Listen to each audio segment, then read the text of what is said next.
গান্ধারী মাতা আমাদের সঙ্গে আজকে জয়েন করেছে নতুন। আমরা আপনারা অনেকেই যারা আছেন আমাদের ট্যুরে আছেন, যারা নারদ মুনির সাথে আমরা গতকালই কিন্তু কিং পুরুষ বর্ষ থেকে হস্তিনাপুরে পৌঁছে গেছি। আর গিয়েই আমরা বিশ্রামে ছিলাম গতকালকে। আজকে যেই সকালেই আমাদের গান্ধারী মাতার সঙ্গে দেখা হয়ে গেল। কোথায় গান্ধারী মাতাজি? হরে কৃষ্ণ। আপনি একটু ক্যামেরা অন করুন, আপনাকে দেখতে পাচ্ছেন। হরে কৃষ্ণ, ক্যামেরা অন করুন। আমাদের ধৃতরাষ্ট্র কোথায়? ধৃতরাষ্ট্র প্রভু কোথায়? হরে কৃষ্ণ। অন্ধকার কেন? বাইরে?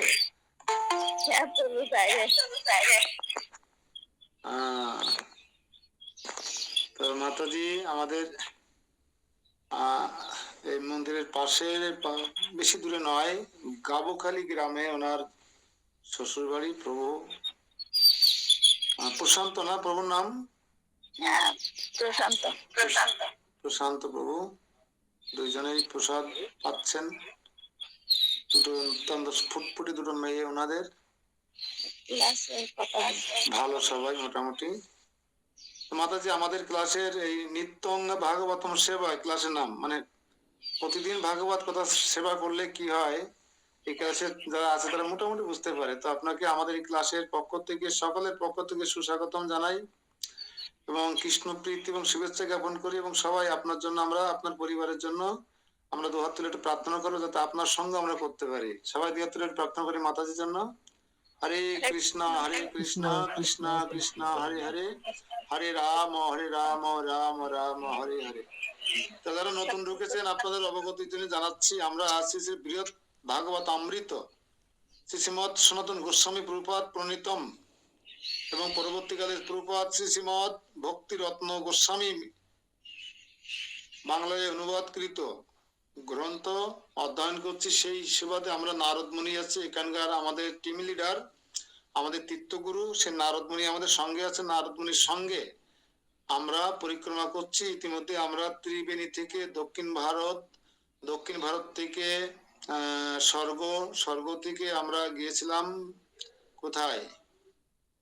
স্বর্গ থেকে গেছিলাম হচ্ছে ব্রহ্মলোকে, ব্রহ্মলোকে থেকে কৈলাস থেকে সুতলে আমরা প্রহ্লাদ মহারাজের আশীর্বাদ নিয়ে চলে গিয়েছিলাম কিমপুরুষ বর্ষে।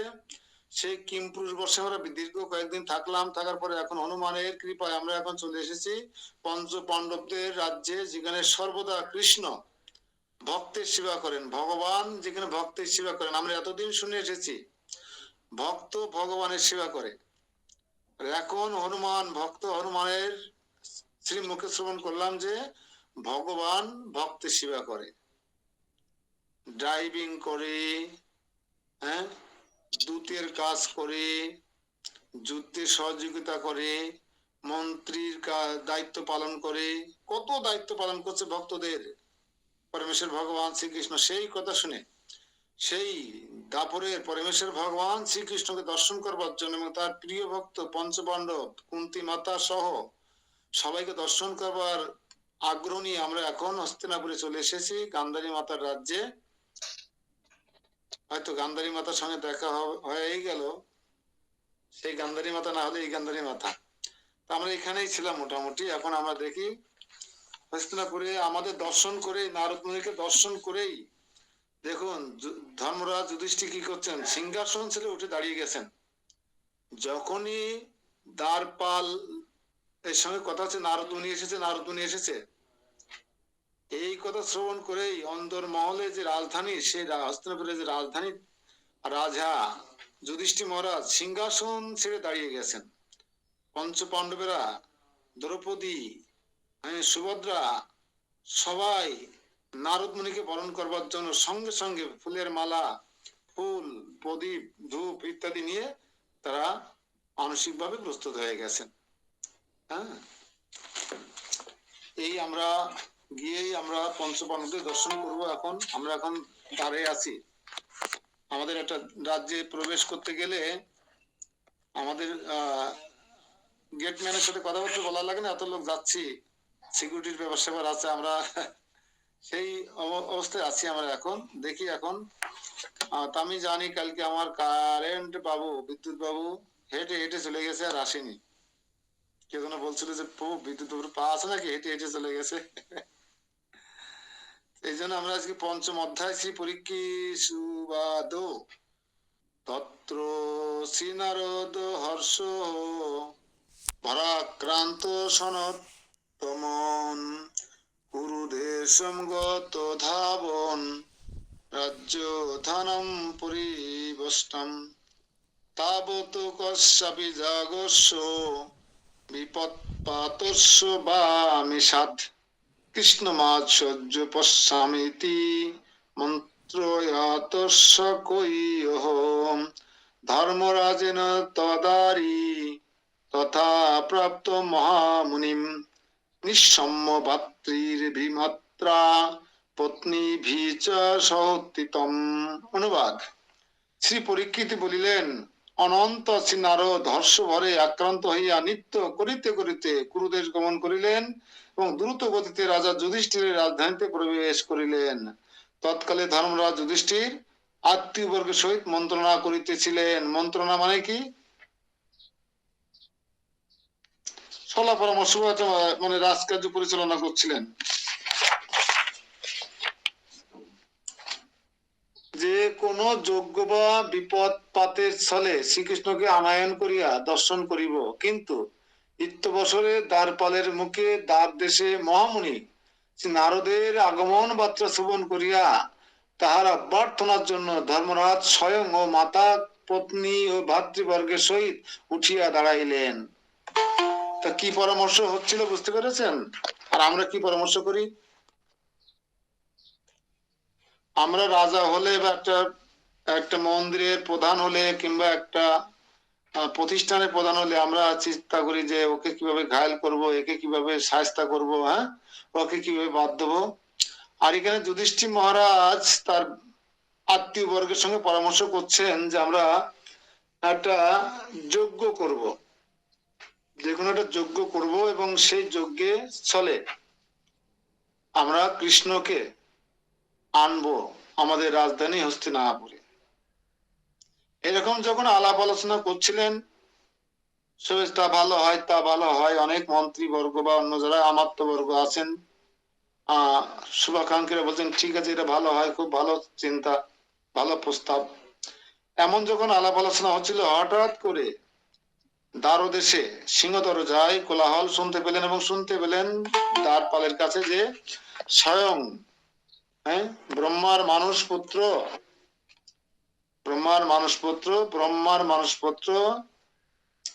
শ্রীবাস, সরি ওই শ্রীবাস নয়,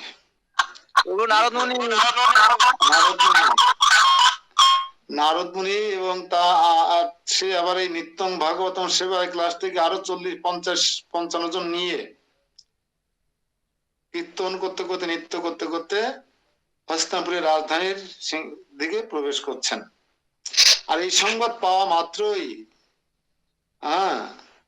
আপনারা তো ফাঁকি দিয়ে না নিত্য কীর্তনে নারদ মুনির সাথে সুন্দর করে নিত্য কীর্তন করতে করতে ঢোকেন, আমি পিছনে দেখি কি থেকে গেল, লাগেজ ব্যাগটাগ আমি নিয়ে আসি আপনাদের। আমি হচ্ছে আপনাদের সেবক, আপনার ব্যাগ লাগেজ নেওয়ার জন্য, রুম টুম দেখার জন্য, বাজার টাজার করে যদি সবজি টবজি বানানো, সবকিছু দায়িত্ব আমার। শুধু আপনারা নারদ মুনিকে ছাড়বেন না, নারদ মুনির সঙ্গ করবেন, কীর্তন করবেন, শ্রবণ করবেন নারদ মুনির সাথে। তো শ্রী নারদ যখন নৃত্য করিতে করিতে অন্তপুরে দ্বারদেশে প্রবেশ করেন, তখন ধর্মরাজ যুধিষ্ঠির নিজ মাথা কুন্তী ভ্রাতাগণ অমাত্য প্রভৃতি আত্মীয় বর্গের সহিত মন্ত্রণা করিতেছিলেন। কি মন্ত্রণা করিতেছিলেন? অশ্বমেধাদি যজ্ঞের অনুষ্ঠান কিংবা দুষ্ট অরিকুল কর্তৃক অভিভবাদিরূপ বিপদের ছলে ভীমাদি কাহাকেও প্রেরণ করিয়া শ্রীকৃষ্ণকে দ্বারকা হইতে হস্তিনাপুরে আনয়ন পূর্বক দর্শন করিব। ভীমকে পাঠিয়ে দেব, অশ্বমেধ যজ্ঞের নিমন্ত্রণ দিয়ে, এবং কৃষ্ণকে আসতে হবে সে যজ্ঞের জন্য এইভাবে আমরা কৃষ্ণকে এনে কৃষ্ণকে আমরা দর্শন করব। তাহলে কৃষ্ণকে দর্শন করার আকাঙ্ক্ষা আপনারা কি বুঝতে পারেন? হস্তিনাপুরের রাজার কৃষ্ণকে দর্শন করার যে আকাঙ্ক্ষা আপনারা কি উপলব্ধি করতে পেরেছেন? আমাদের কি এরকম আকাঙ্ক্ষা হয়? কৃষ্ণ তো দূরের কথা, এমনকি মনে হয় যে আমরা পূর্বদের একটু বাড়িতে নিয়ে আসবো, পূর্বদের একটু দিয়ে কীর্তনাদি শ্রবণ করব, বাড়িতে একটু পাঠ কীর্তন দিব, বাড়িতে একটু বৈষ্ণব সেবা দিয়ে প্রভুদের একটু সেবা দেব, আমাদের কি এরকম ভাবটুকু হয়? কিন্তু আপনারা যদি রাজা হতেন তাহলে কি হতো? তাহলে আপনাদের মোটর সময় থাকতো না, ঠিক কিনা? অথচ দেখুন, যুধিষ্ঠির মহারাজ শশাকারা পৃথিবীর রাজ্য শাসন করছেন, চক্রবর্তী সম্রাট যুধিষ্ঠির মহারাজ, তারপরেও তার উদ্দেশ্য হচ্ছে কৃষ্ণকে দর্শন করা। এখান থেকে আমরা কি শিক্ষা পেতে পারি মন্টু প্রভু? একটা চক্রবর্তী সম্রাট যার বিভিন্ন রাজাদের, যেমন এখানে হচ্ছে এরিয়া ম্যানেজারের মতন, এরিয়া ম্যানেজার যেমন কিছু ম্যানেজারকে নিয়ন্ত্রণ করে, RM যেমন কিছু এরিয়া ম্যানেজারকে নিয়ন্ত্রণ করে, ঠিক এই চক্রবর্তী সম্রাট হচ্ছে সামন্ত রাজাদের নিয়ন্ত্রণ করে। এত শশাকরা পৃথিবী শাসন করার পরেও তার মনে হলো যে কৃষ্ণকে দর্শন করার জন্য ব্যাকুল হয়ে উঠলেন যুধিষ্ঠির মহারাজ। তখন তিনি তার আত্মীয়বর্গ, মাতা, পত্নী, ভ্রাতাদের সঙ্গে পরামর্শ করলেন, আমরা যদি অশ্বমেধ যজ্ঞ করি, আর যজ্ঞ করার পরে করার সময় যদি ভীমকে পাঠিয়ে দ্বারকা থেকে কৃষ্ণকে নিয়ে আসি, তাহলে আমরা কৃষ্ণকে দর্শন করতে পারবো। এই যে মানসিকতা, এখান থেকে আমরা কি শিক্ষা পেতে পারি মন্টু বাবু? হরে কৃষ্ণ। হরে কৃষ্ণ।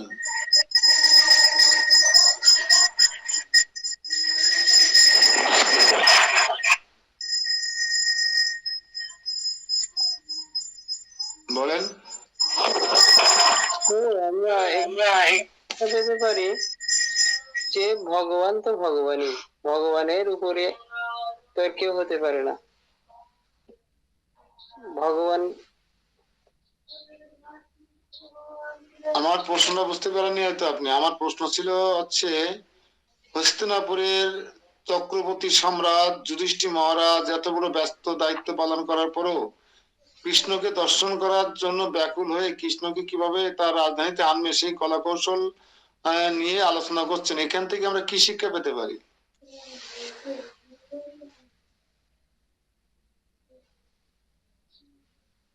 আপনি বলেন। যে কেউ। হরে কৃষ্ণ প্রভু। আমরা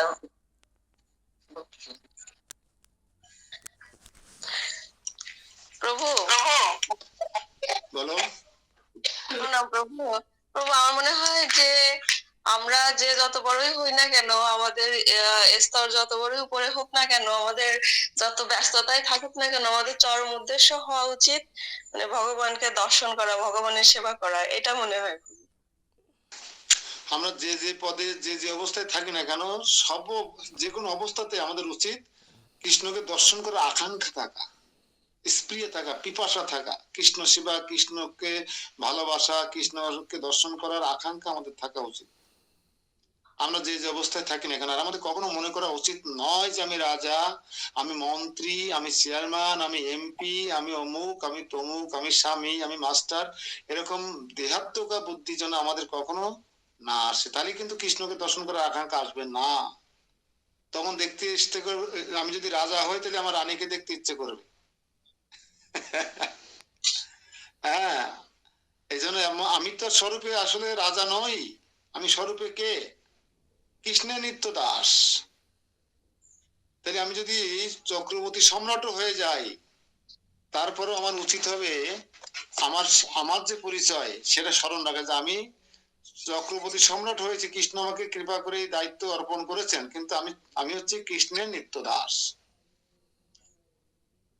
আর যখন আপনি চক্রবর্তী সম্রাট মনে করবেন, একটা একটা গ্রামের মেম্বার হয়ে আমি কি সিংহ আর কি হনু মনে করবেন, তখন আপনি স্বরূপে ফিরে গেলেন, আপনার দেহার থেকে বুদ্ধিতে ফিরে গেলেন।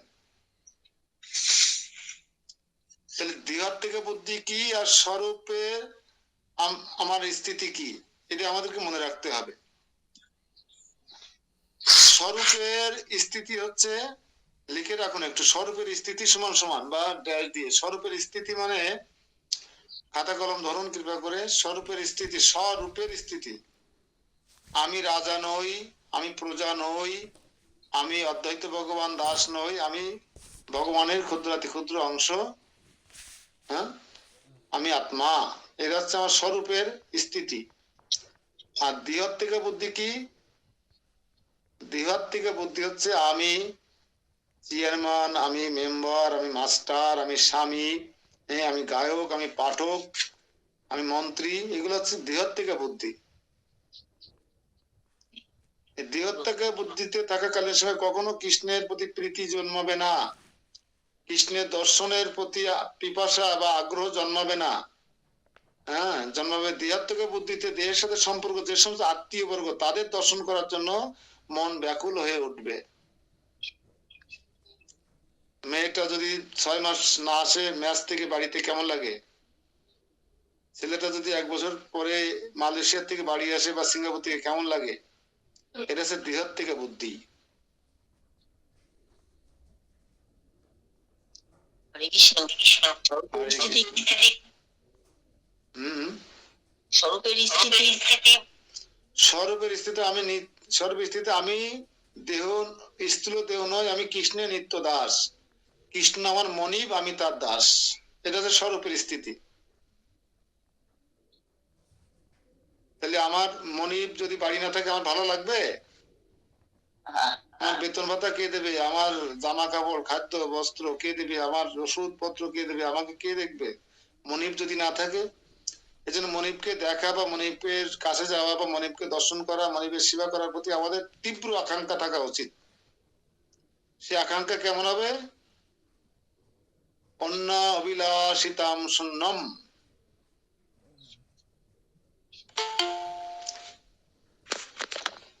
মুকুল প্রভু, অন্য অভিলাষিতাম শূন্যম। জ্ঞান ও কর্ম আদি অনাবৃত আনুকূল্যের ভক্তির উত্তম। ভগবুত্তমা, এটা হচ্ছে সনাতন রূপ গোস্বামী পাদের উপদেশ। আমাদের ভক্তি থাকতে হবে, আমাদের সাধু হতে হবে। কেমন সাধু হতে হবে? অন্য অভিলাষিতাম শূন্যম, কোনো অভিলাষ থাকবে না, সব অভিলাষ থেকে শূন্য হবে, অভিলাষ গুলো শূন্য হবে। আর যা কিছু হবে তার ভক্তির অনুকূলে হবে। উত্তমম, উত্তম সেবাগুলো হবে ভক্তির অনুকূলে। তাই আমরা দেখতে পাই কিন্তু যুধিষ্ঠির মহারাজ শশাগরা পৃথিবীর রাজা অর্থাৎ চক্রবর্তী সম্রাট হওয়া সত্ত্বেও তিনি নিজেকে রাজা মনে করতেন না। তিনি নিজেকে কৃষ্ণের সেবক মনে করতেন এবং কৃষ্ণকে দর্শন করবার জন্য তিনি প্ল্যান করছেন। রাজ সবাই বসে দেশ উন্নয়ন, প্রজা শাসন, কর আদায়, ভ্যাট ট্যাক্স কিভাবে বেশি করে বাড়ানো যায় সেই বিল উত্থাপন করার কথা। কিন্তু আমরা দেখছি কি সেখানে ভগবানকে কিভাবে রাজ্যে আনা যায়, কিভাবে সেই রাজধানীতে আনা যায়, কিভাবে তাকে দর্শন করা যায়, চিন্তা করা হচ্ছে। কত পজিটিভ, হ্যাঁ, কত পজিটিভ চিন্তা। এখান থেকে আমরা এই শিক্ষা নিতে পারি, আমরা যে পরিস্থিতিতে যে অবস্থায় থাকি না কেন আমাদের কৃষ্ণের প্রতি যেন আকর্ষণ থাকে, কৃষ্ণ দর্শনের প্রতি যেন আমাদের ব্যগ্রতা থাকে, হ্যাঁ, কৃষ্ণ প্রেমের প্রতি আমাদের যেন পিপাসা থাকে, কৃষ্ণ সেবার প্রতি আমাদের যেন আগ্রহ থাকে। হরে কৃষ্ণ। সসম্ভ্রমম ধাবতাতু সহ ভীম গম্য প্রণম্য চ সব্যমানীয় সৎপীঠে প্রযত্ন উদু পরিবেশিত রাজা পূর্বার্থ মানৈতি পূর্ববদ দ্রব্য সঞ্চয়ই মাতুস্তু চক্ষুষুরা নেব সবিত্ত অনর্চয়ত শতন। অনুবাদ: ধর্মরাজ সসম্ভ্রমে ধাবমান হইয়া মহামুনিকে প্রণাম করিলেন এবং তাকে সভা মধ্যে আনয়ন পূর্বক প্রযত্ন সহকারে উত্তম আসনে উপবেশন করাইলেন। অতঃপর ধর্মরাজ পূর্ববর্তী নারদের পূজার নিমিত্ত যে সমস্ত দ্রব্য সম্ভার আনয়ন করিয়াছিলেন, হে মাতো মুনিবর সেই সকল দ্রব্য দ্বারা আপনার শ্বশুর মাতা আপনার শ্বশুর শ্রী যুধিষ্ঠির আদিকে আদিকে বৃত্ত দিগের সহিত পূজা করিতে লাগিলেন। এই কথা কে কাকে বলছে? আপনার শ্বশুর? পরিতোষ প্রভু বলুন তো, এই কথা কে কাকে বলছেন? যে নারদ মুনিকে আসতে দেখে নৃত্য করতে করতে এবং নিত্যং ভাগবতম সেবা ক্লাসে সকল ভক্তদের আসতে দেখে নারদ মুনির পিছন পিছন সম্ভ্রমে উঠে ধাবমান হয়ে চক্রবর্তী সম্রাট যুধিষ্ঠির মহারাজ গিয়ে ধন্যবাদ প্রণতি নিবেদন করলেন, হ্যাঁ, নারদ মুনিকে, এবং তিনি তাকে বিশেষ সম্মানের সহিত অন্দরমহলে নিয়ে এলেন এবং তাকে উত্তম সিংহাসন দিয়ে তাতে পদ হস্ত প্রক্ষালন করিয়ে সেই যুধিষ্ঠির মহারাজ তার মাতা পত্নী ভ্রাতা সকলে যে সমস্ত পূজা করবার জন্য নীলাদকে যে অর্ঘ্য আদি নিয়ে এসেছিলেন, আগে থেকে রেডি করে রেখেছিলেন, তা দিয়ে তিনি পূজা অর্ঘ্য করতে লাগলেন। হে মাতো মুনিবর, সেই সকল দ্রব্য দ্বারা আপনার শ্বশুর শ্রী যুধিষ্ঠির আদিকে বৃত্ত দিগের সহিত পূজা করিতে লাগিলেন। তো 4 পাঁচ তাৎপর্য আমরা একটু দেখি। অভ্যর্থনার জন্য জননী ও ভাতৃবর্গের সহিত আসন হইতে উঠিয়া উত্থিত হইলেন। প্রকৃত প্রস্তাবে তৎকালে পাণ্ডবগণের কোন প্রকার যজ্ঞ আদি প্রবর্তনের প্রয়োজন ছিল না, কোন যজ্ঞের দরকার ছিল না তখন, কিন্তু কিংবা কোন প্রকার বিপদেরও আশঙ্কা ছিল না। তথাপি শ্রী ভগবানকে দর্শন করিবার নিমিত্ত তাদের পরস্পর মন্ত্রণা বা উক্ত প্রকার উপায়ে উদ্ভাবন আদি দায়িত্ব হইবে। তারা উদ্ভাবন করলেন কিভাবে তাদেরকে আনা যায়।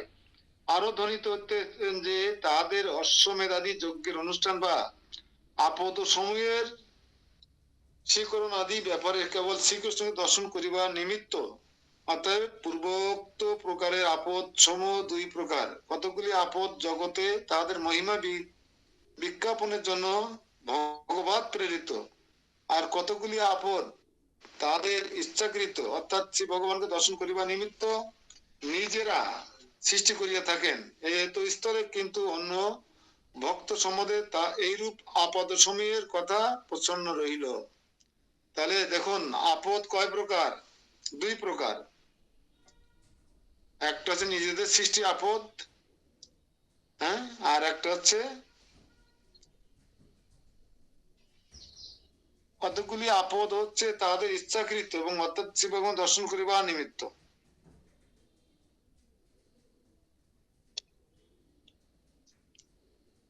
তো কুন্তী দেবী এই আপদ বারবার চাইতেন। কুন্তী দেবী যে আমি রাজমাতা হতে চাই না, হে পরমেশ্বর ভগবান শ্রীকৃষ্ণ, আমি রাজমাতা হতে চাই না, আমাকে সেই সংকট কাল বারবার দাও, সেই বিপদ আমাকে বারবার দাও, যে বিপদে পড়লে, যে সংকট কাল আমার গৃহে উপনীত হলে স্বয়ং কৃষ্ণ আমাকে কৃপা করবার জন্য আমার সম্মুখে উপনীত হবেন। আচ্ছা, আমাদের কি বাসনা? আমরা সবসময় দিনে নৃসিংহস্তব করি কেন? নৃসিংহস্তব কেন করি? নৃসিংহস্তব গান্ধারী মাতাজি, নৃসিংহদেবকে আমরা এত কবচ ধারণ করি, এত কথা বলি কেন নৃসিংহদেব সম্পর্কে? বিপদ মুক্ত হওয়ার জন্য। হ্যাঁ বলুন, বিপদ থেকে মুক্ত হওয়ার জন্য। কিন্তু কুন্তী দেবী তো বিপদ চাচ্ছে, তাহলে আমরা কি ভুল নাকি কুন্তী দেবী ভুল? কুন্তী দেবী সঠিক, ভগবানকে পাওয়ার জন্য সঠিক কেন? যে বিপদ এলে কৃষ্ণকে দর্শন করতে পারবো, সেই বিপদ ভালো না নৃসিংহদেব বিপদ মুক্ত করো সেটা ভালো? কোনটা? সুখে থাকলে তো ভগবান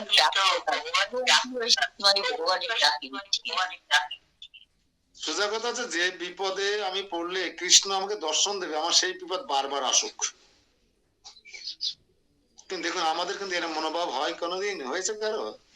হে কৃষ্ণ আমাকে বিপদ দাও, বিপদ দাও, তাহলে পিটানি দেবে না পিছন দিয়ে, আরে বিপদ ডেকে নিয়ে আসছে যে বাড়ি পরে। তো আমরা দেখুন আমাদের ভাবনা কেমন আর কুন্তী মাতার ভাবনাটা কেমন। হুম? তো তাই এখানে বলছেন যে তারা কৃষ্ণকে দর্শন করবার জন্য নানা রকম কৌশল অবলম্বন করছে, যদিও তাদের বিপদ নেই, আর যেহেতু যুদ্ধ থেমে গেছে, তারা রাজা হয়ে গেছে, আর কোনো বিপদ হওয়ার সম্ভাবনা নেই। তারপর শুধুমাত্র ভগবানকে দর্শন করার নিমিত্ত তাদের রাষ্ট্র যজ্ঞ করা বা অশ্বমেধ যজ্ঞ করারও কোনো প্রয়োজন নেই। তারপরে শুধুমাত্র ভগবানের দর্শন করার একটা ক্ষেত্র তৈরি করার জন্য, যেমন আমরা বলে থাকি আমাদের এই যে বিশেষ করে আমাদের বিপ্লব প্রভু আমাকে প্রায় ডেট দিতে হয় যে কবে যাবো, হ্যাঁ, কিন্তু যেতে পারি না। কিন্তু দেখুন একটা একটা পরিবেশ সৃষ্টি যদি করে বলে প্রভু আমার মেয়ের জন্মদিন কিংবা আমার ম্যারেজ ডে কিংবা আমি এই 10 জন বৈষ্ণব সেবার আয়োজন করেছি, জ্ঞান আপনি আসবেন, পাঠ দেবেন আর প্রসাদ পেতে হবে, আসতে হবে, তখন কিন্তু আমার মাথায় কাজ করবে আমাকে যেতে হবে একটা প্রোগ্রাম সেখানে। অবশ্যই। ঠিক এরকম আমরা এই গুণটা কোথা থেকে পেয়েছি? কৃষ্ণের কাছ থেকে পেয়েছি। কিভাবে পেয়েছি? কৃষ্ণ সচরাচর কোথাও যান না, যদি সেভাবে যোগ্য করে আহ্বান করেছেন বিধায় কৃষ্ণ এখন যাচ্ছেন, দ্বারকায় যাবেন। এমন ভক্তরাও প্ল্যান করছেন আমরা একটা যজ্ঞের আয়োজন করে কৃষ্ণকে আনবো, তখন তো না করতে পারবে না। এখান থেকে আমাদের অনেক শিক্ষা নেওয়ার আছে। আমি দেখেন আমার আত্মীয় স্বজন বাড়ি কখনো যেতে পারি না, ডাকলে প্রয়োজন ছাড়া কারো বাড়িতেও যেতে পারি না, কিন্তু যদি কেউ প্রোগ্রাম করে ডাকে তখন কিন্তু আমরা যেতে বাধ্য। আমরা যদি একটা প্রোগ্রামে যেতে বাধ্য হই, তাহলে পঞ্চ পাণ্ডবেরা যদি অশ্বমেধ যজ্ঞ করে কৃষ্ণকে আনতে যায়, কৃষ্ণ আসতে বাধ্য কিনা? কুন্তী দেবী লাখাগিরির মতো সংকটে পড়ে যদি কৃষ্ণকে আহ্বান করে, তাহলে কৃষ্ণ আসতে বাধ্য কিনা? আমরা যদি কৃষ্ণকে চাই, দর্শন করতে চাই, কৃষ্ণর সংস্পর্শে আসতে চাই, তাহলে আমাদেরও কি করা উচিত? হ্যাঁ সুচিত্রা মাতাজি, আমাদের কি করা উচিত? হরে কৃষ্ণ গুরু। হরে কৃষ্ণ গুরু। হরে কৃষ্ণ। আমাদেরও মানে তার মানে সেবা করা বা মানে বিপদ ডেকে নিয়ে আসা উচিত কিনা? কখনোই না। বিপদ বলে যাচ্ছে। বিপদকে পাওয়ার জন্য আমাদের অবশ্যই সেরকম ভাবে বলি না যে আমাদের বিপদ, বলি যে আমাদের ভালো রাখেন, আমাদের বিপদ থেকে রক্ষা করেন, এরকম বলি।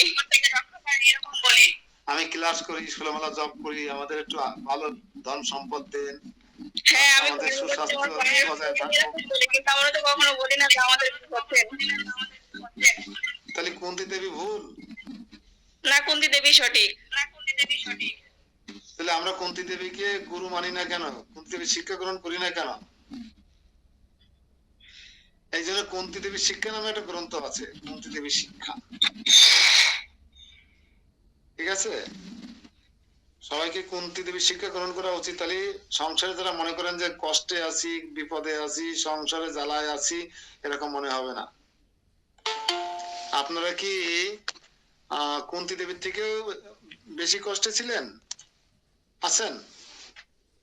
আপনারা কি কুন্তী দেবীর থেকে বেশি কষ্টে আছেন? চিন্তা করতে পারেন, কুন্তী দেবীর মতো চিন্তা করেন তো।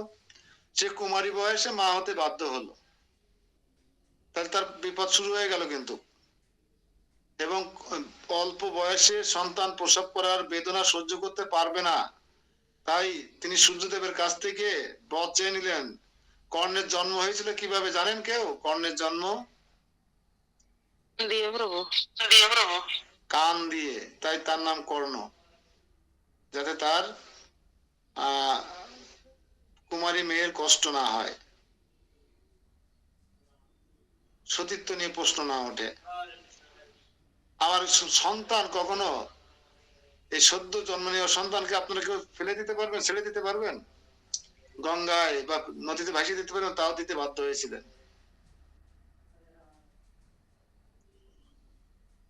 পাণ্ডুর সাথে বিয়ে হওয়ার পরে কখনো পাণ্ডুর সঙ্গ সুখ পাননি তিনি। কেন? পাণ্ডু অভিশপ্ত ছিলেন যে মৃগয়ানে যখন গিয়েছিল তখন অভিশপ্ত হয়েছিলেন, আপনারা জানেন, যে স্ত্রী সঙ্গ করতে গেলেই তোমার মৃত্যু হবে। কেন?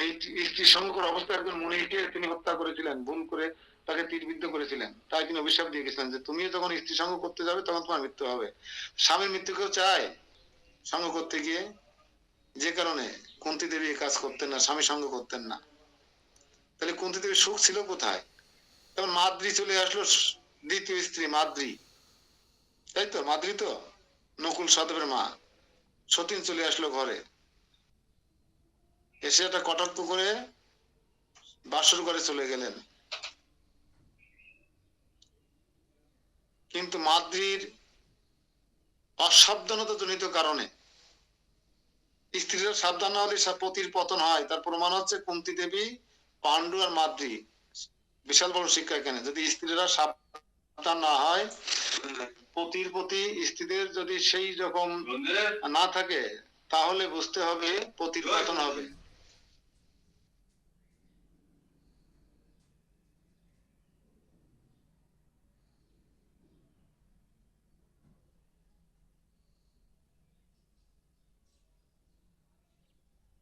যখন মাদ্রিকে সঙ্গে নিয়ে পাণ্ডু মৃগয়ানে গিয়েছিল, গিয়ে সেই বনের মধ্যে যখন সঙ্গে লিপ্ত হয়েছিল তখনই পাণ্ডুর মৃত্যু হয়ে গেছিল। এই পাণ্ডুর মৃত্যু হতে আমাদের মাতা কুন্তী বিধবা হয়ে গেলেন। শিশু পুত্র কয়জন ছিল? কয়জন পুত্র ছিল? শিশু 5টা শিশু পুত্র ছিল। তখন মাতৃ বলেন, দিদি দেখুন এখান থেকে শিক্ষা নিয়ে আছে, 200 দিন হলেও শিক্ষা নিয়ে আছে। দিদি, আমার থেকে এই সমাজে তোমার গুরুত্ব বেশি, তোমার বেশি প্রয়োজন হস্তিনাপুরে, এবং এই 5টা শিশু পুত্রকে রক্ষণাবেক্ষণের জন্য আমার থেকে তোমার প্রয়োজন বেশি। তাই আমি সহমরণে যাই, তুমি বেঁচে থেকে এই শিশু পুত্রদের লালন পালন করো এবং তোমার রাজধর্ম পালন করো। কোন সতীন বলে, আমাদের যে তথাকথিত যে জগতের সতীনরা আছে, বলে যে আমি মরে যাই তুমি বেঁচে থাকো? কোন সতীন বলবে না। তুমি বড়, অনেক বেশি খেয়েছো, অনেক বেশি পড়েছো, তুমি মরো, আমি আর কয়দিন বেঁচে আসি, আমি সার্ভিস বেশি দিতে পারবো সংসারে, সমাজে। তাই মাদ্রি পাণ্ডুর সাথে সমরণে গেল, আর কুন্তী দেবী এই শিশু শিশু 5টা অবুজ পুত্রকে নিয়ে তিনি সংসার করতে লাগলেন, মানুষ করতে লাগলেন। তাহলে কুন্তীর জীবনে সুখ ছিল কোথায়? তারপরে তো স্বামী মারা যাওয়ার পরে সেই সময়কার রাজপ্রথা অনুযায়ী রাজ্যের বড় পুত্র যে, সেই হবে রাজা। কিন্তু এখানেও কূটনীতির চালে তাদেরকে বঞ্চিত করে ধৃতরাষ্ট্র, অন্ধ রাজা হতে পারে না, অঙ্গহানি যদি কেউ হয় সে রাজা হতে পারে, তাও সে জোর করে রাজা হলেন। হয়ে পঞ্চপাণ্ডব এবং তার মায়ের প্রতি বিমাতা সুলভ আচরণ করে নিজের পুত্রদের প্রতি বেশি সহানুভূতিশীল হলেন। অবিচার, এত দুঃখ কষ্ট ছিলেন, তারপরও ভীমকে বিষ প্রয়োগ করে মৃত্যুবরণ করা হচ্ছিল, লাখাগিরি পুড়িয়ে মারার ব্যবস্থা ছিল, তাদের বনবাসে পাঠানো হয়েছিল। হ্যাঁ, এত দুঃখ কষ্টের মাঝেও কুন্তী দেবী আরো দুঃখ চাচ্ছেন কেন? যে দুঃখ সংকট কাল উপনীত হলে কৃষ্ণ তুমি আমাকে দর্শন দেবে, তুমি আমাদের সঙ্গে থাকবে, সেই দুঃখ কষ্ট আমার বারবার আসুক। এখন কি মনে হয় যে কুন্তীর থেকে আপনাদের দুঃখ বেশি? গান্ধারী মাতাজি, মনে হয় বলে প্রার্থনা করি না, ভগবান কাছে আমাদের দুঃখ চাই না। গান্ধারী থেকে আমাদের দুঃখ বেশি মনে হয়? না আর প্রভু, কৃষ্ণ আসার কথা ছিল ঘরে ঘরে, আসছে না কেন? গান্ধারীর থেকে যদি আমাদের বেশি সংকট মনে হয়, সংকট কাল বা দুঃখ কাল বা বিপদ কাল, তাহলে তো কৃষ্ণ আমাদের ঘরে থাকার কথা ছিল। এসে আপনাকে পিসিমা পিসিমা বলে ডাকতো, তো কই ডাকছে পিসিমা বলে, মামা বলে ডাকছে কৃষ্ণ? না কারণ আমরা তো নিজেরা স্বয়ং সম্পূর্ণ, বিপদে বলে নিজের যোগ্যতা বলে আমরা উদ্ধার লাভ করতে পারি, ঠিক কিনা? তাহলে কৃষ্ণের দরকার আছে কি? নেই। এই জন্য কুন্তী দেবীর মনোভাব আর আমাদের মনোভাবের মধ্যে পার্থক্য।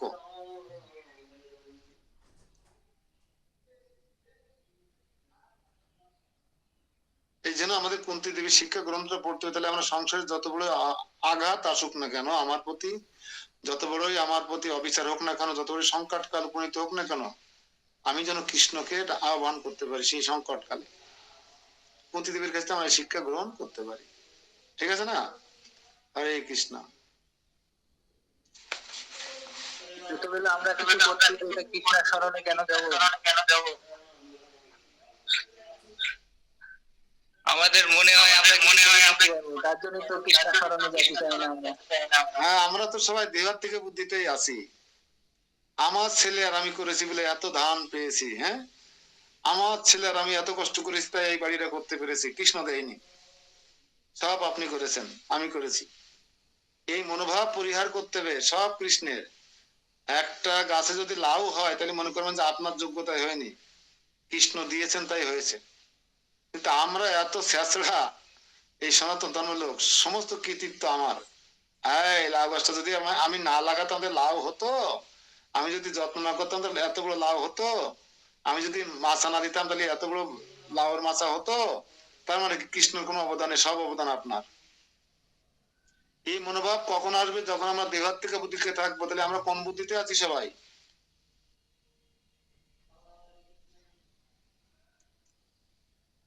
হ্যাঁ, আমরা দেহার থেকে বুদ্ধিতে আছি। তাহলে আমরা কি করলাম বৈষ্ণব বৈষ্ণব হয়ে? আমরা তো দেহার থেকে বুদ্ধি থেকে বেরোতে পারলাম না। তাহলে আমরা ক্লাস 4-এ পড়ি কিনা সবাই? ভক্তির ক্লাস 4-এ আছি কিনা? দেহার থেকে বুদ্ধি যদি আপনার থাকে তাহলে আপনি ক্লাস 4 পাস করতে পারবেন না। হ্যাঁ, একই সাথে দুটো লাউ গাছ লাগাইছে আপনি আর আপনার যা, আপনার যার কাছে 20টা লাউ হয়েছে আপনার কাছে একটা লাউ হয়েছে, আপনার হিংসা হয় কিনা? মনে মনে কষ্ট হয় কিনা? বীজ কি ভালোটা দিদি নিয়েছিল, খারাপটা আমার দিল? হ্যাঁ, এরা মনে হয় কিনা?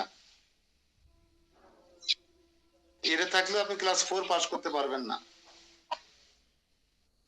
হ্যাঁ, খুঁটিনাটি নিষিদ্ধাচার, যশ খ্যাতি প্রতিষ্ঠা পূজা লাভ,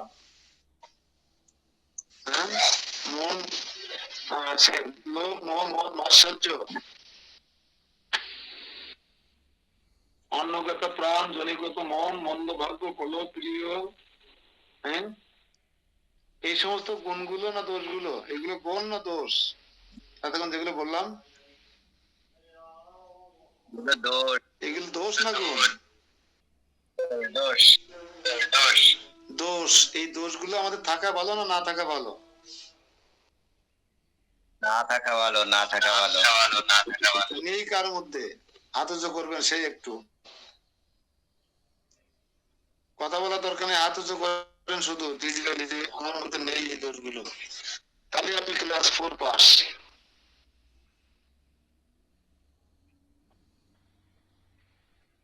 হরে কৃষ্ণ। যুধিষ্ঠির মহারাজের মধ্যে ছিল কি?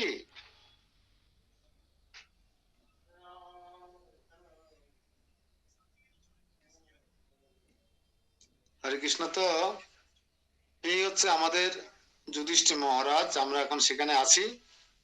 এবং এতক্ষণে যুধিষ্ঠির মহারাজ নারদ মুনিকে পূজা আদি করলেন। মহামুনি নারদ পূজার জন্য দ্রব্য সম্ভার আনয়ন করিয়াইলেন, তথাপি স্থলে রাজসদ পূর্ণ পুরোগের দ্বারা তাহার তৎক্ষণাৎ বিচিত্র বিচিত্র অসংখ্য পূজার দ্রব্য সম্পাদন শক্তি বুঝাইতেছেন। রাজা পূজার দ্রব্য সকল আনয়ন করিয়াছিলেন, কিন্তু সমর্পণ করেন নাই। সেই সমানিত দ্রব্য সকল দ্বারা রাজা যখন মুনিবরকে পূজা করিতে প্রবৃত্ত হইলেন, তখন হে মাতো, শ্রী নারদকে সেই সকল দ্রব্য দ্বারা যুধিষ্ঠির আপনার শ্বশুরাদি দিগকে ভৃত্য বর্গের সহিত পূজা করিলেন। আপনার শ্বশুর এই সম্বন্ধে হেতু আপনারও তাদের সে মাহাত্ম সূচিত হইয়াছে। তা উত্তরাকে বলছেন যদি পরীক্ষিত মহারাজ আপনার শ্বশুর। উত্তরা শ্বশুর কে ছিল? যুধিষ্ঠির মহারাজ, অর্জুন, ভীম, নকুল, সহদেব, উত্তরা শ্বশুর না এরা? তাই বলছে আপনার শ্বশুর। কি বলছেন? পরীক্ষিত মহারাজ। আর এই ভাগবত মাঝে পরীক্ষিত মহারাজ আর উত্তরা দেবীর কথোপকথন। 7 দিন 7 রাত যা শুনেছিলেন, সামান্য সময় পেয়ে সেটা যেটুকু ব্যক্ত করছেন তার মাতা উত্তরা দেবীর কাছে। মাতা উত্তরা দেবী সেটাই প্রার্থনা করেছিলেন যে যেটুকু আমাকে বলে যাও। হনুমানগতিতম তেষু কৃষ্ণ অনুগ্রহ বৈভবম মোহ সংকীর্তয়ামাস বিনা গীত বিভূষিতম। পাণ্ডব দিগের প্রতি শ্রীকৃষ্ণের অনুগ্রহ বৈভব শ্রী হনুমান যেরূপ বলিয়াছিলেন, শ্রী নারদ বিনা গীত দ্বারা বিভূষিত হইয়া তাহাই বারংবার পরম মধুর প্রকারে সংকীর্তন করিতে লাগিলেন। অর্থাৎ কিংপুরুষ বর্ষে বানরের মুখে, হনুমানের মুখে এই পঞ্চপাণ্ডবদের ভাগ্যের কথা, তাদের প্রতি শ্রীকৃষ্ণের অনুগ্রহের কথা যতটুকু শুনেছিলেন, তাই তিনি বিনা হাতে করে সেই হস্তিনাপুরে এসে রাজধানীতে এসে নেচে নেচে গেছেন, সেই কীর্তন করছেন। বুঝছেন? হরে কৃষ্ণ। তো শ্রী নারদ উবাচ, নারদ কি বলছেন? জিয়ম নীলোকে বত ভূরি ভাগা যেষাম প্রিয় হুষি জগদীশ্বরেশ্বর দেব গুরুর বন্ধু সুমাতুলয় দূত শ্রুইদ সারহতি উক্তি তন্ত্র।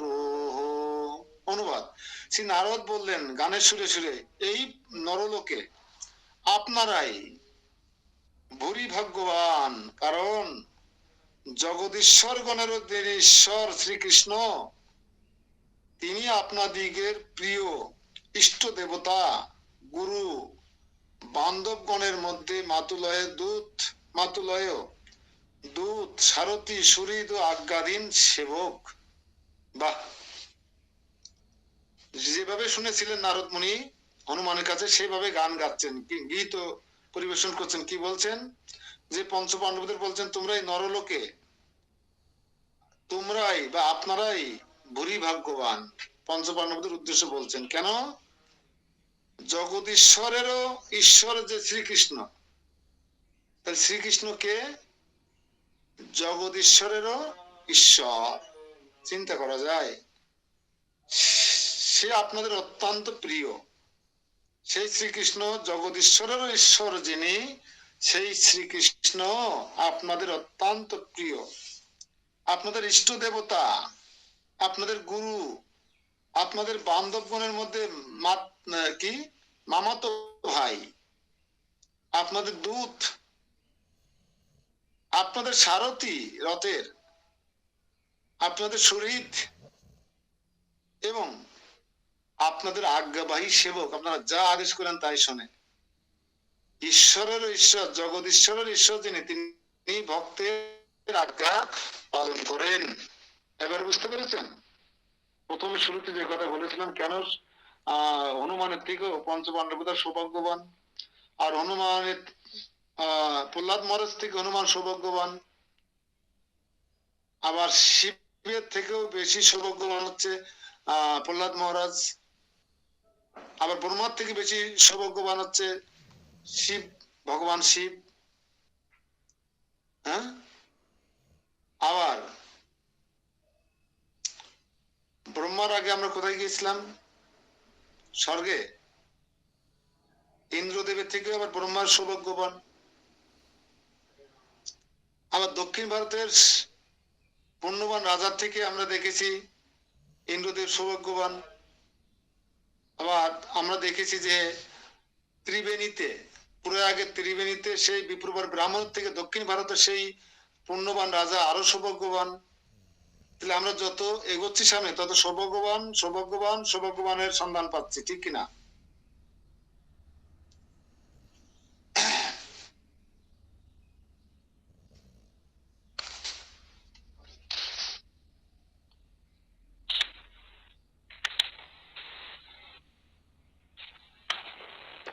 আমরা নির্লোক শব্দ প্রয়োগ হেতু কেউ যেন মনে না করেন ইহারা কেবল নির্লোকেরই বুড়ি ভাগ্যবন্ত, বরন্তু স্বর্গাদি লোকের ইহাদের অপেক্ষা ভাগ্যবান আছেন। তাই বলিতেছেন, মহাভোগ ও ঐশ্বর্যের আপদ স্বর্গাদি লোকদের বৈরাগ্য আদির অভাব হেতু স্বভাবতই ভগবত অনুগ্রহ বিশেষ প্রাপ্তির উপযোগিতা নাই। স্বর্গে যারা বসবাস করেন তারা আমাদের এই ভূলোকের নির্লোকের থেকে অধিক ঐশ্বর্যশালী এবং তাদের বৈরাগ্যের অভাব হেতু, যেহেতু স্বর্গবাসীদের, স্বর্গের রাজা সহ অন্যান্যদের বৈরাগ্য নেই, সেই কারণে তারা কি করতে পারেন, ভগবানের অনুগ্রহ প্রাপ্ত হতে পারেন না। এখান থেকে আমরা কি শিক্ষা পেতে পারি? নিউটন, দেবতাদের ভগবান অনুগ্রহ প্রাপ্ত হতে পারে না দেবতারা, কিন্তু আমরা পারি। এর মূল কারণ কি?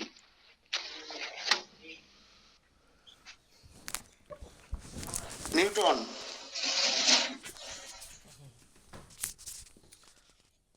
নটবর ব্রজেন্দ্র দাস হরে আছো কৃষ্ণ নাকি? মামা, প্রণাম। হ্যাঁ, মামা হচ্ছে দেব, এটা হচ্ছে মানে দেবতাদের হচ্ছে মানে যাদের মানে অনুগ্রহ বা কৃতজ্ঞতা কম, তারা হচ্ছে ভগবানের কৃপা লাভ করতে পারবে না সহজে বেশি। আমি বলছি দেবতারা অধিক ঐশ্বর্যশালী, হুম। উন্নত স্তরে বসবাস করে, তারপরেও তারা ভগবানের অনুগ্রহ প্রাপ্ত হতে পারে না, কিন্তু আমরা পারি কি করে? আমাদের জগৎবাসীরা, এই নীললোকের নরলোকের বাসীরা কি করে পারে? প্রভু এই পৃথিবীতে জন্মগ্রহণ করতে, ভারতবর্ষে জন্মগ্রহণ, মানব জন্ম ভারতবর্ষে জন্মগ্রহণ করলে যদি অনুগ্রহ পাওয়া যেত, ভাগবত অনুগ্রহ, তাহলে মমতার আগে হতো, মমতা বেগমের আগে অনুগ্রহ হতো ভগবানের। কিন্তু ভারত বর্ষে মনুষ্য জন্ম হইল আর যা খুশি তাই করলাম, তাহলে কি ভগবত অনুগ্রহ হবে? তাহলে কি ছেলেরা যা জন্ম হয়েছে তার কি ভাগবত অনুগ্রহ হবে না? এর কারণটা জানতে হবে। কারণটা হচ্ছে বৈরাগ্য থাকতে হবে। বুঝা গেল? এবার আমি ভারতবর্ষে জন্মগ্রহণ করলাম কিন্তু আমার বৈরাগ্য নেই, তাহলে কি আমি ভগবত অনুগ্রহ লাভ করতে পারবো? কিন্তু আমি সুন্দরবনের কোনায় কয়রায় জন্মগ্রহণ করলাম, কয়রায় বেদকাশী জন্মগ্রহণ করে আমি সমস্ত ঐশ্বর্য সম্পদ, হ্যাঁ, আমি গরিব দুঃখীদের মাঝে বিলিয়ে দিলাম, বিলিয়ে দিয়ে আমি ভগবানের চরণে আত্মসমর্পণ করলাম, বৈরাগ্য হয়ে গেলাম, তাহলে আমার ভগবত কৃপা হবে কি হবে না? আমার সকল সম্পদ থাকলো, ঐশ্বর্য থাকলো রাজা যুধিষ্ঠির মহারাজের মতো, কিন্তু আমি ওই ঐশ্বর্য ভোগের প্রতি আমার কোনো আগ্রহ থাকলো না, সব কৃষ্ণের সম্পত্তি মনে করলাম, তাহলে কি বৈরাগ্য হবে না? শুধু কি বিলাই দিলে বৈরাগ্য হবে ভগবন্তী মাতাজি, নাকি কৃষ্ণের সম্পত্তি মনে করতে পারলে, আমার কিছু নেই মনে করতে পারলে, সব কৃষ্ণের, তাহলে বৈরাগ্যের প্রকাশ ঘটবে? যুধিষ্ঠির মহারাজের বেলায় কোনটা ঘটেছিল?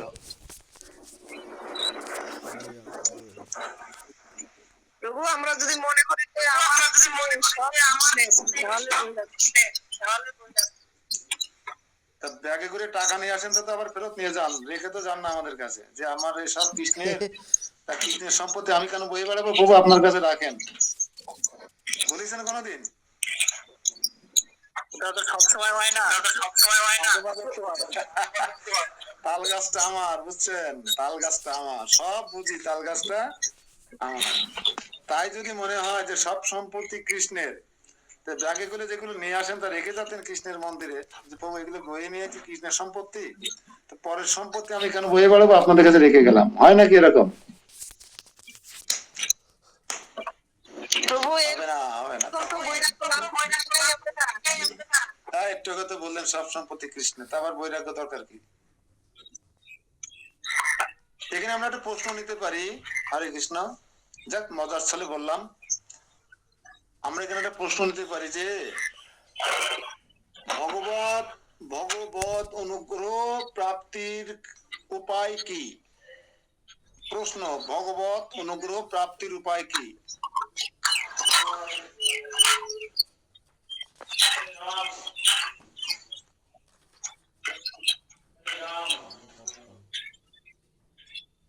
গান্ধারী মাতাজি ক্লাস করবেন নাকি প্রভুর ক্লাসে যাবেন? দেখুন চিন্তা করে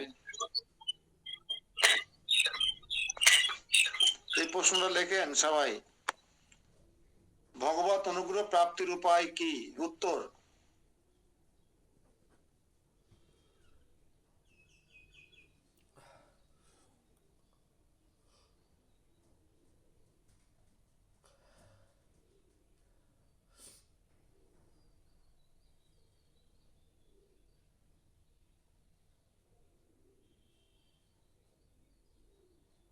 লেখেন মহাভোগ ঐশ্বর্য, কমা দিয়ে দিয়ে লিখবেন মহাভোগ ঐশ্বর্য সম্পদ ও স্বর্গলোক প্রাপ্তির প্রতি বৈরাগ্যই হচ্ছে বৈরাগ্যের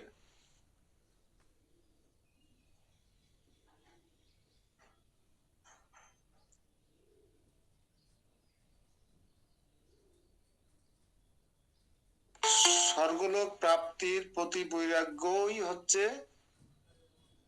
ভগবত অনুগ্রহ প্রাপ্তির উপায়।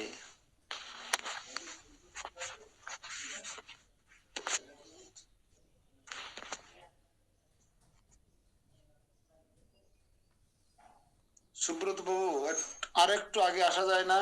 সুব্রত বাবু, কষ্ট করে একটু আগে জয়েন করা যায় না? তাহলে তো পুরো ক্লাসটাই উপভোগ করা যায়।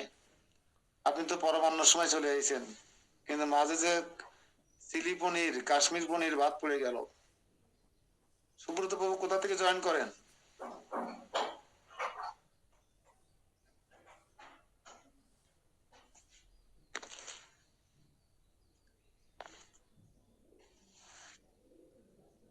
লিখতে পেরেছেন সবাই আশা করি। আমাদের সবকিছু বিষয়ের প্রতি বৈরাগ্য আনতে হবে, তাহলে আমরা ভগবত অনুগ্রহ লাভ করতে পারবো।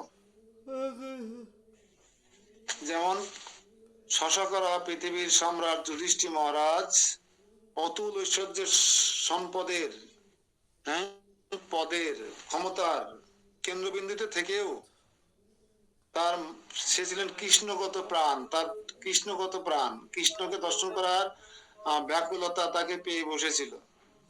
তিনি কৃষ্ণকে ভুলে যাননি, আর সমস্ত কিছু কৃষ্ণের মনে করতেন তিনি, আর তিনি নিজেকে কৃষ্ণের দাস মনে করতেন। আর আমাদের প্রভু আর মাতাজি মনে হয়, তাই না? দাস মনে হওয়ার সুযোগ কোথায়? মনে হয় না আমরা প্রভু, আমরা মাতাজি, আমরা দাসী কখন হলাম, দাস কখন হলাম? শ্লোক নম্বর 8, जो ब्रह्म रुद्रादिनाम केवल ईश्वरम लभ्यो वेदोक्तितात पर्यविशेष गोचरः श्रीमान नृसिंह किल वा मनसा श्रीराघवेन्द्रोऽपि যদংশরূপः। যিনি ব্রহ্মা রুদ্র আদি দেবগণের সমাধি দুর্লভ, যিনি বেদের তাৎপর্য বিশেষের বিষয়ভূত, শ্রীমান নৃসিংহ বামন ও শ্রী রাঘবেন্দ্র যাহার অংশরূপ, কে সেই ঈশ্বর, জগদীশ্বরের ঈশ্বর? বুঝতে পেরেছেন? ব্রহ্মা রুদ্র দেবগণেরও সমান অধিক দুর্লভ, যিনি স্বয়ং বেদের তাৎপর্য বিশেষ, বেদের বিষয়বস্তু কি? বেদের তাৎপর্য বিশেষের বিষয়ীভূত, বেদের বিষয়ভূত হচ্ছে কৃষ্ণ। হ্যাঁ, যিনি শ্রীমান, দেখেন এখানে শ্রীমান বলা হচ্ছে, পরমেশ্বর বলা হচ্ছে না, কিন্তু খেয়াল রাখবেন যে শ্রীমান নৃসিংহদেব ও বামন অবতার ও শ্রী রাঘবেন্দ্র, রাঘব মানে কি রামচন্দ্র, যার অংশরূপ। তাহলে পরমেশ্বর ভগবান কাকে বলা হয় আর শ্রীমান কাকে বলছেন এখানে?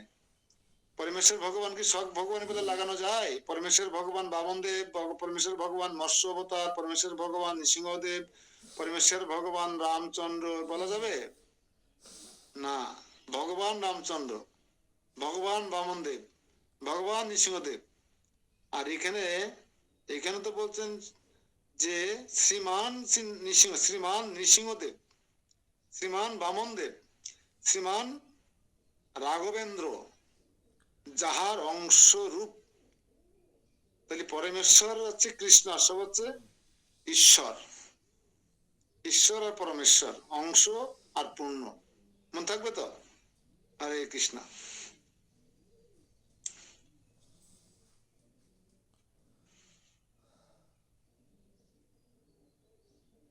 আচ্ছা, শ্রী দেবকী নন্দনের প্রিয় দাত্রী দ্বারা না হয় আমাদের মাহাত্ম্য সিদ্ধ হইল, কিন্তু তা হইলেও তিনি তো অতি নিগুড় দুর্লভতর পর ব্রহ্ম স্বরূপ। অতএব আমাদের মতো মনুষ্যের গৃহে তিনি সদা সুলভ হইবেন কি রূপে? যিনি ব্রহ্মা রুদ্রাদিরই দুর্লভ, যিনি অতি নিগুড় ও দুর্লভতর পর ব্রহ্ম স্বরূপ, তিনি আমাদের ঘরে ঘরে কিভাবে আসবেন? আমরা সহজে তাকে কিভাবে পাবো? একটা প্রশ্ন কিন্তু এখানে, যে দেবতাদের দুর্লভ অতি নিগুড় পরমেশ্বর ভগবানকে আমরা গৃহে সহজে কিভাবে পেতে পারি? একটা প্রশ্ন লিখে রাখুন। হ্যাঁ, ব্রহ্মা রুদ্রের দুর্লভ, দেবগণেদের দুর্লভ কৃষ্ণকে আমরা কিভাবে সহজে গৃহে পেতে পারি?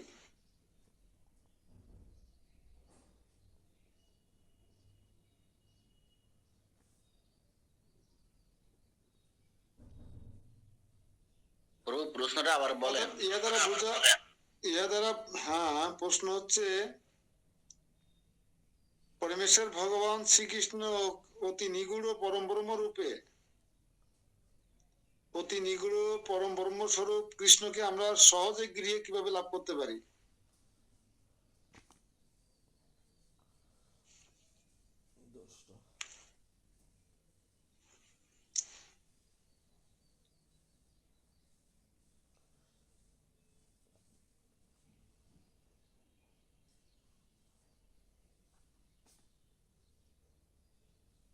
কেন বলছে আমাদের মতো মানুষের গৃহে তিনি সদা সুলভ হইবেন কিভাবে? কিভাবে আমরা সহজে আমাদের মতো মানুষের ঘরে তাকে সহজে পাবো?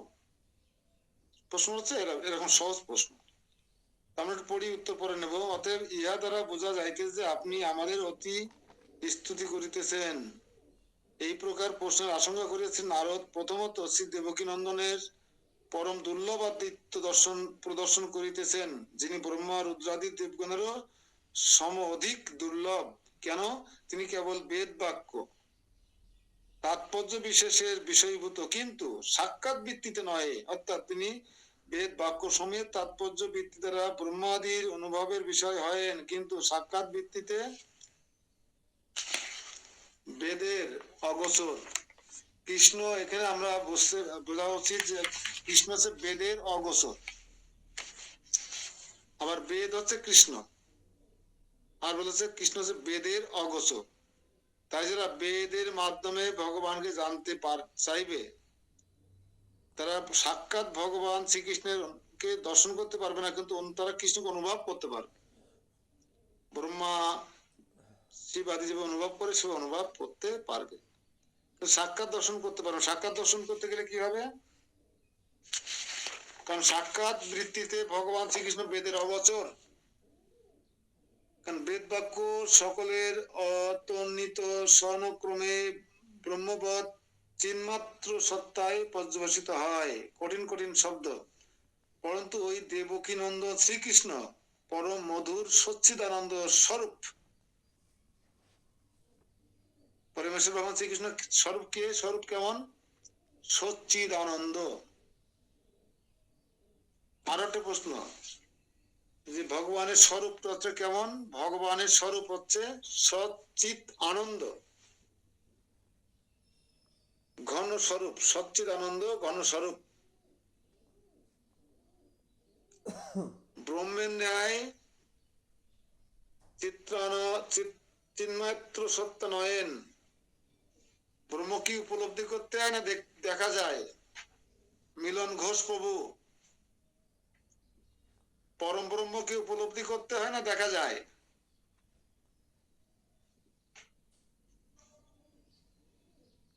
পরম ব্রহ্ম হচ্ছে গাড়ির হুইসেল, ট্রেনের হুইসেল আপনার বাড়িতে শোনা যায় না? আপনার বাড়ি থেকে ট্রেনের হুইসেল শোনা যায় কিনা? তাহলে কি আপনি ট্রেন দেখে ফেলাইছেন নাকি অনুভব করেন, কোনটা? অনুভব করতে ট্রেন তো সহজে দেখা যায়, ট্রেন দেখতে গেলে তো রাস্তায় যাত্রী তবে এটা করে। তাহলে আমাদের এই যে ভগবান যে পরম ব্রহ্ম, এই ব্রহ্মকে দর্শন করা যায় না, অনুভব করতে হয়। তাহলে যে আমাদের আমাদের সম্প্রদায়ের যারা মনে করে যে অমুক পূর্ণ ব্রহ্ম, তা পূর্ণ ব্রহ্ম যদি হয় তাহলে তাকে দর্শন করা যায় না, তাকে অনুভব করতে হয়। তো অনুভব হয়, তাদেরকে অনুভব হয়। আর আমরা সাক্ষাৎ ভগবানের সচ্চিদানন্দ বিগ্রহ, সচ্চিদানন্দ ঘন স্বরূপ বিগ্রহ দর্শন করি, যা কৃষ্ণ আর বিগ্রহ অভিন্ন।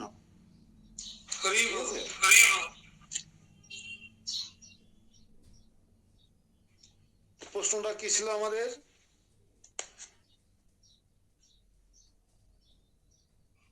প্রশ্নটা কি ছিল বলুন, প্রশ্নটা একজন।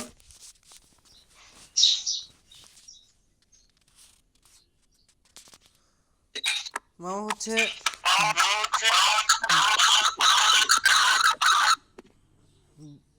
ব্রহ্মা রুদ্রের দেবগণের দুর্লভ কৃষ্ণকে কিভাবে আমরা সহজে পেতে পারি? কেউ বলতে পারবেন আপনারা? একজন বলুন তো দেখি।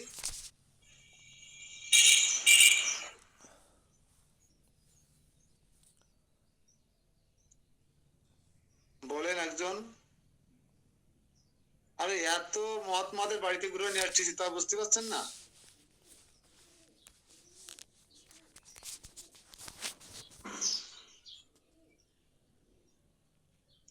পঞ্চ পাণ্ডবদের পদাঙ্ক অনুসরণ করলে কি কৃষ্ণকে আমরা সহজে গৃহে পেতে পারি না? কি মনে হয়? যুধিষ্ঠির মহারাজ, কুন্তী দেবী এবং তাদের পত্নী সহ পঞ্চ পাণ্ডবদের পরিবারের যে আদর্শ, যে মানসিকতা, যে বৈষ্ণবতা, এটা যদি আমরা অনুসরণ করি তাহলে কি আমরা কৃষ্ণকে সহজে গৃহে পাবো কি পাবো না? কৃষ্ণ আমাদের কাছে সহজলভ্য হবে কিনা? পাবো প্রভু, হরে কৃষ্ণ। কেন সহজ হচ্ছে না? কৃষ্ণকে লাভ করতে ইচ্ছে করে না?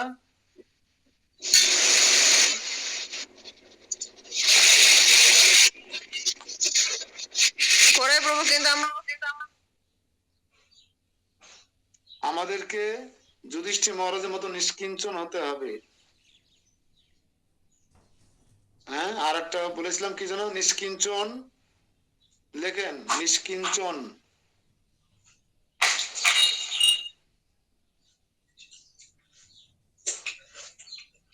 বিষয়ে বৈরাগ্য,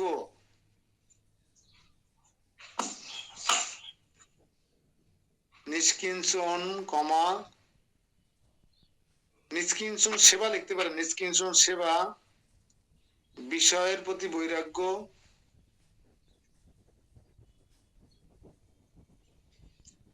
কৃষ্ণ সঙ্গের প্রতি তীব্র বাসনা,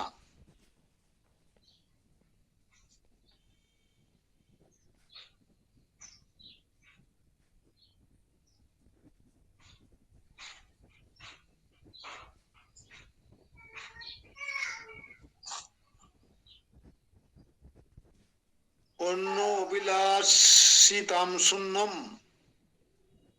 অন্য অভিলাষিতাম শূন্যম। বোর্ডলি লিখে দিতে পারতাম।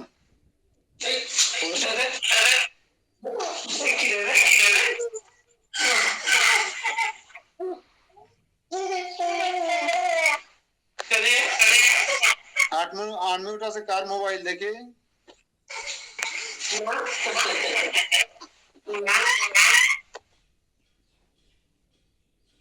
বুঝতে পারছে না, আনমিউট করে রাখছে। অন্য অভিলাষিতাম শূন্যম।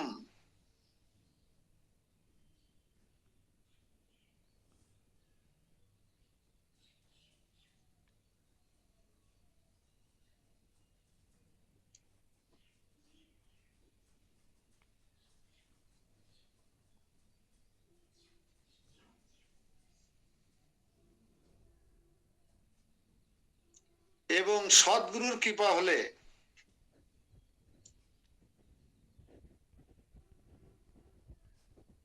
দেবদুর্লভ পরমেশ্বর শ্রীকৃষ্ণকে সহজে আমরা গৃহে দর্শন করতে পারি।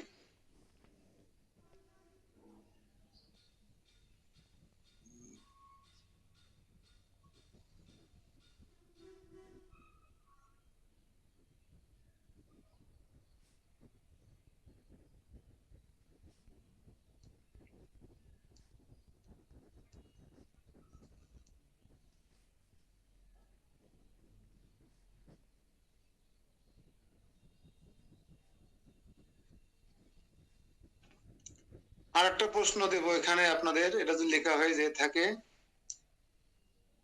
শ্রী নৃসিংহদেব, শ্রী বামন দেব ও শ্রী রঘুনাথের সেবক কারা? সেবকদের নাম কি? শ্রী নৃসিংহদেব, শ্রী বামন দেব ও শ্রী রঘুনাথের সেবকদের নাম কি? সুকেশ বাবু বলেন তো। ও আপনি বলতেন। প্রীতিকণা আছে নাকি? প্রীতিকণা ঘোষ। হরে কৃষ্ণ প্রভু, আছি। হরে কৃষ্ণ। ভালো আছো তুমি? হ্যাঁ প্রভু। তুমি কি জানো নৃসিংহদেবের সেবককে, শ্রী বামন দেবের সেবক কি, শ্রী রঘুনাথের সেবককে?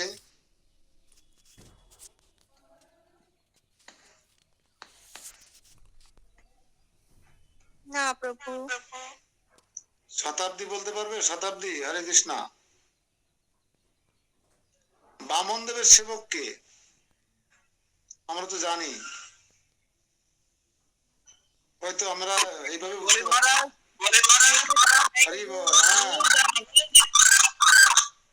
হ্যাঁ, মিউট করো, মিউট করো, মিউট করো। বামন দেবের সেবক আছে বলি মহারাজ, সিংহদেব হচ্ছে প্রহ্লাদ মহারাজ। নৃসিংহদেবের সেবক আছে প্রহ্লাদ মহারাজ। এবার শতাব্দী বলো, শতাব্দী। শ্রী রঘুনাথের সেবক কে? শ্রী রঘুনাথের সেবক কে?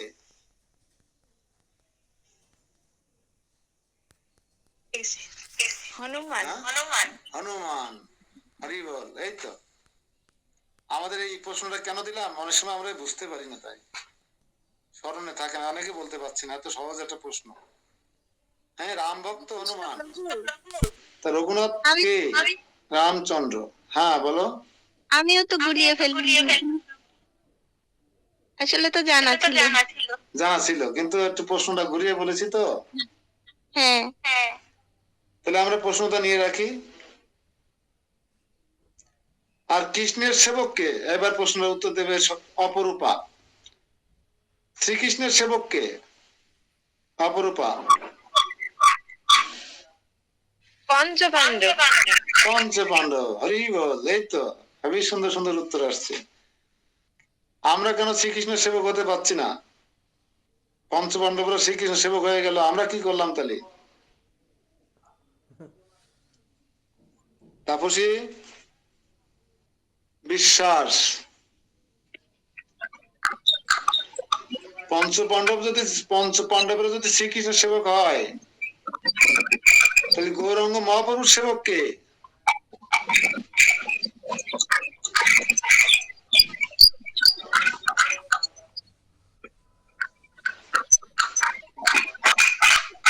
গৌরাঙ্গ মহাপুরুষ সেবক কে? শ্রীকৃষ্ণ চৈতন্য মহাপুরুষ সেবক কে? কে বলতে পারে?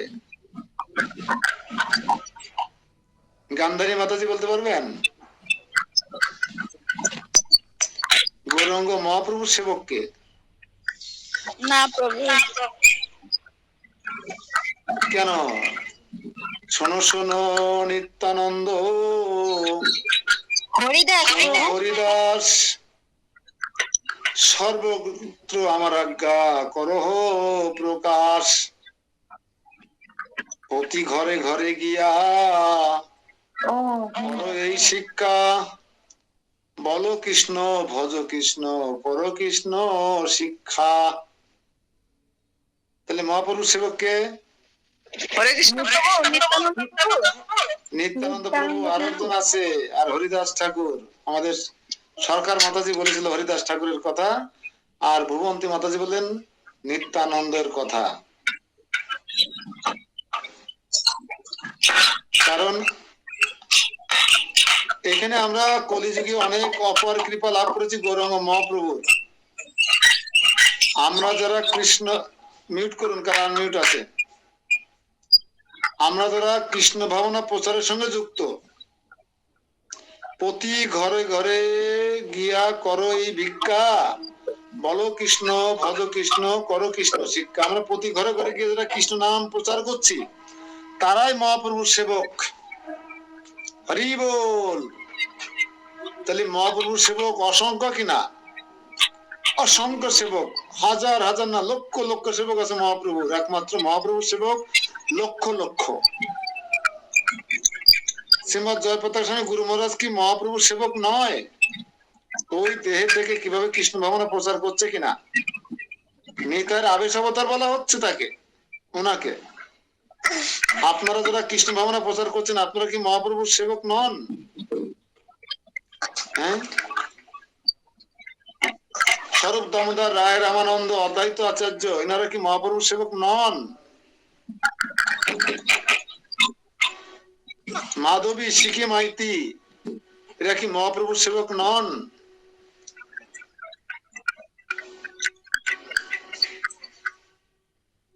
হ্যাঁ, রাঘব পণ্ডিত, শিখি মাইতি, রাঘব পণ্ডিত, দময়ন্তী দেবী, এনারা কি মহাপ্রভুর সেবক নন?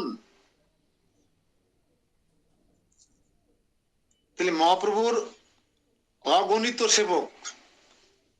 আর রামচন্দ্র, নৃসিংহদেব, বামন অবতার, এনাদের একটা প্রধান একজন করে সেবক আছে। আপনারা কেউ বলতে পারেন যে আপনি নৃসিংহদেবের সেবক, এমন কেউ আছেন এখানে?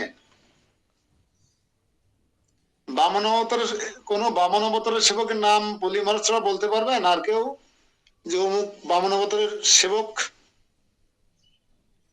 বলতে পারবেন?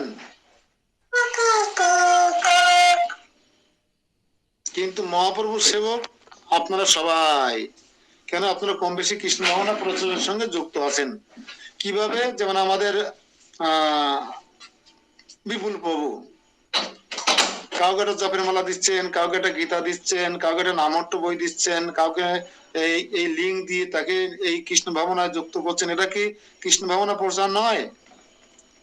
তাহলে সে কি মহাপ্রভুর সেবক নয়? তাহলে আমাদের সবার উচিত একটু একটু করে কৃষ্ণ ভাবনার সঙ্গে যুক্ত হয়ে মহাপ্রভুর সেবক হয়ে যাওয়া। হরি বল। যদি কেউ গৃহে নামটের আয়োজন করে, সাপ্তাহিক ক্লাস করার আয়োজন করে, অন্য অন্য মানুষদেরকে, অধপতিত জীবদেরকে কৃষ্ণ কথা শ্রবণ করার সুযোগ করে দেয়, সে কি মহাপ্রভুর সেবক নয়?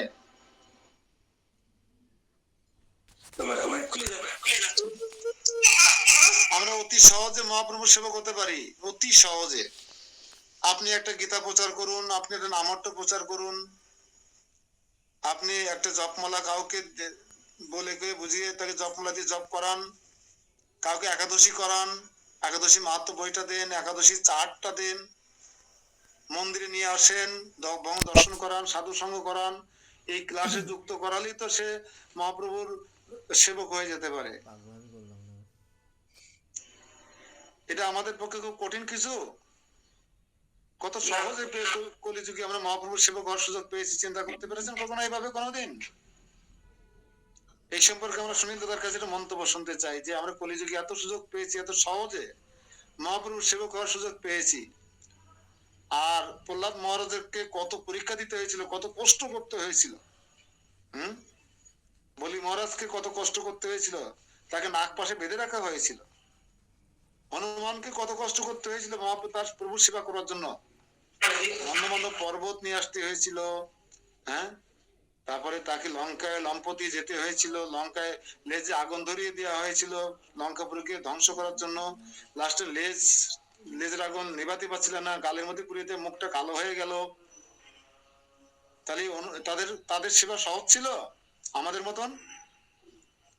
তাহলে আমরা এই কলিযুগে কত সহজে কৃষ্ণ ভাবনা প্রচার করে আমরা মহাপ্রভু সেবা করতে পারি, এই বিষয়ে আমাদের সুনীল দাদার কাছ থেকে কিছু শুনতে চাই আমরা 1 মিনিটের জন্য। হরে কৃষ্ণ।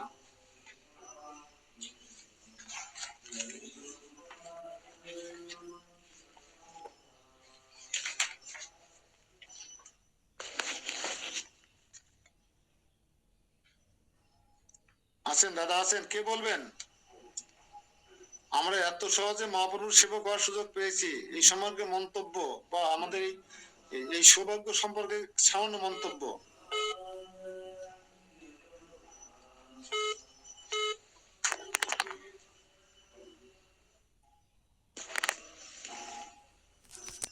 কারো কোনো মন্তব্য নেই?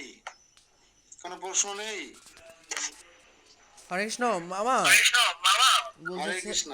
মহাপ্রভু বলছে যে মানে ভারত ভূমিতে মনুষ্য জন্ম হইল যার জন্ম সার্থক করি কর পরোপকার। আমরা যদি মানে মানে ভগবানের মানে ভক্ত হই আর যদি মানে প্রচার করি গুরু মহারাজের আদর্শ অনুসারে, তাহলে আমরা তো মহাপ্রভুর সেবা করতেছি, সেই আদর্শ অনুসারে আমরা তো মহাপ্রভুর সেবা হয়ে গেলাম।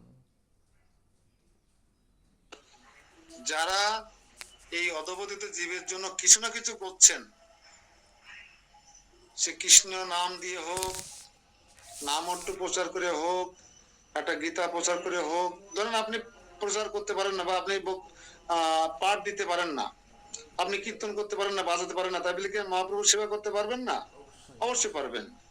একজনকে বুঝিয়ে শুনিয়ে যদি একটা গীতা তার হাতে ধরে দিতে পারেন, পড়াতে পারেন, কিংবা বুঝিয়ে শুনে একটা জপের মালা দিতে পারেন, কিংবা নাম অট্ট একাদশী গ্রন্থ দিয়ে তাকে একাদশী করাতে পারেন, তাহলে তো মহাপ্রভুর আদর্শ শিক্ষা প্রচার করা হলো।